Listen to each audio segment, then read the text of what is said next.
In this video, we will learn about JavaScript switch statement. The switch statement works similarly to the if-else if form of the if statement. It allows you to follow one of the several paths. The switch statement is used to perform different actions based on different conditions. Let's see switch statement structure. The basic structure of a switch statement look like this. Switch, then inside it is expression,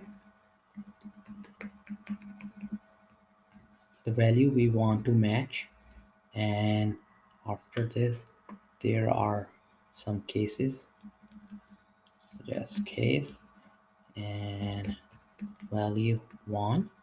So this expression's value will be matched with these case values, and after this you can have a statement, and then you need to have a break.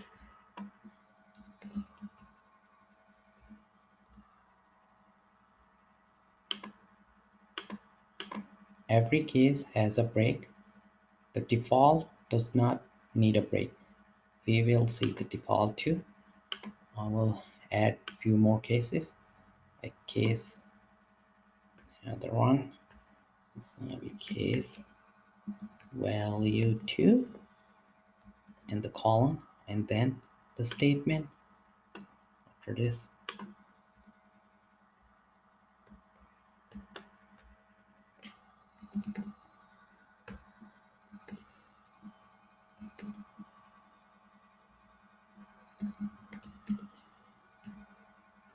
And then you need to have break again, and then I will add one more case value 3, and then statement, and then break. And after this, if you want to end the case, you need to add a default. Default is where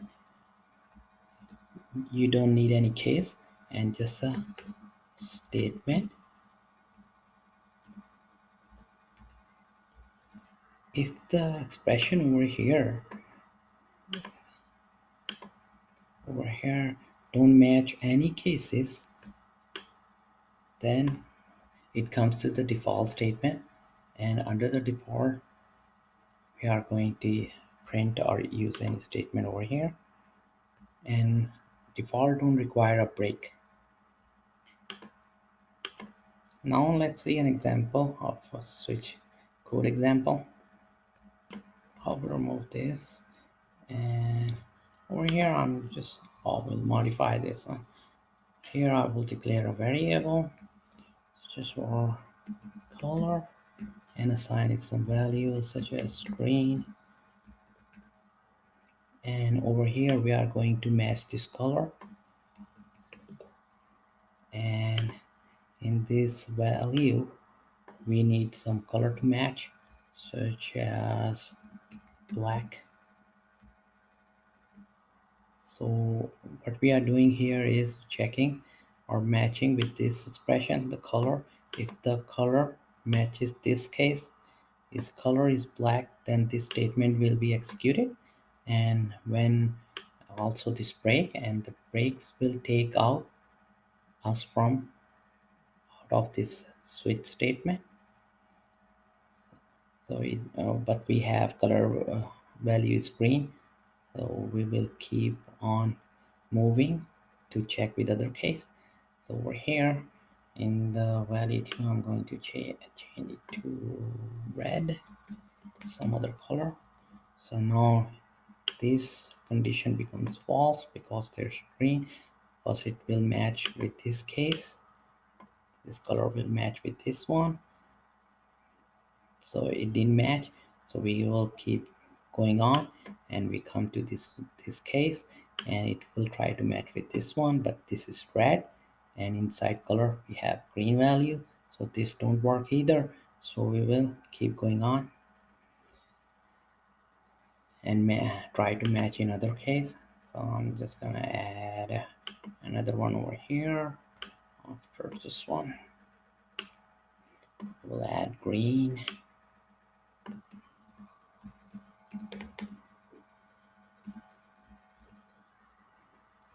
So this case will match and the statement will be executed. Whatever the statement we have, I will print a color in alert box. So I'm just gonna change the statement to alert, and inside it, color is black. It's gonna be color is black, and here. And now here, I'm going to write alert. If it matches this color, I'm gonna say color is red. And if it matches over, I'm just gonna copy from here and add under the green one. And here color is green.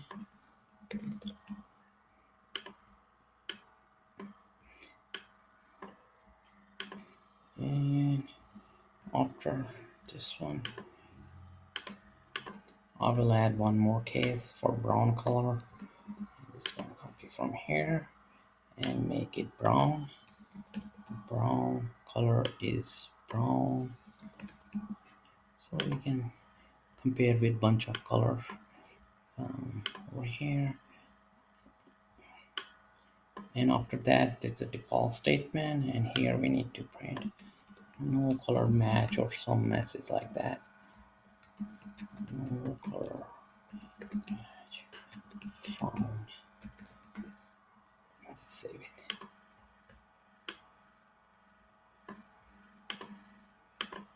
We have this color value is green, so we are expecting this message to be printed under the case green. Color is green. Let's open in a browser and run it.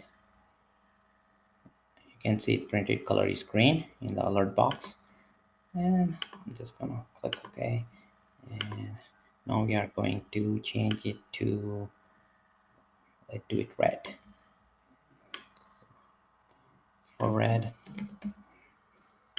we should come over here, this side, and color is red, should be printed. Let's check it out.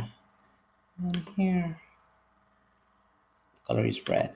What if we don't have a color in this case? Is then this break statement should be executed. I mean this default, sorry for that. Default, the statement under the default should be executed.